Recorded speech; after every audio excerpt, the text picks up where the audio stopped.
کہ اس ملک میں ایک فسادیت کا نظام ہے، ایک ظلم کا راج ہے۔ میں تو آپ کو پتہ ہے لکھتا بھی ہوں، بولتا بھی ہوں، اور اس ملک کے جو مقتدر قوتیں ہیں ان سے ہمیشہ کہتا ہوں کہ یہ آپ کے ہم وطن ہیں، انہیں اٹھا کے آپ کیا کریں گے، ان پہ ظلم کر کے کیا کریں گے۔ لیکن بدقسمتی ہے کہ ہمارے ہاں بڑے عہدوں پر چھوٹے لوگ بیٹھے ہوئے ہیں، ان کی سوچ چھوٹی ہے، وہ ظلم کر رہے ہیں۔ اور پچھلے 1.5-2 سال سے تو آپ یہ سمجھے کہ ابن زیاد کی پالیسی چل رہی ہے کہ خوف پھیلا دو، ظلم کر لو، ظلم کر لو۔ تو اسی طرح یہ ظلم ہوا، میرے بہنوئی ہیں ان کو اٹھایا گیا آج صبح 4 بجے۔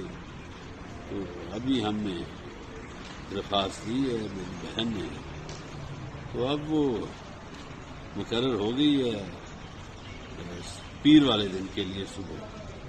تو دیکھیے عدلیہ سے بہت توقع ہے، عدلیہ کے بہادر ججز جس طرح فیصلے کر رہے ہیں، ہم سمجھتے ہیں کہ ہماری آخری امید عدلیہ ہے، اور عدلیہ لوگوں کی جو آسیں امیدیں ہیں اس پر پوری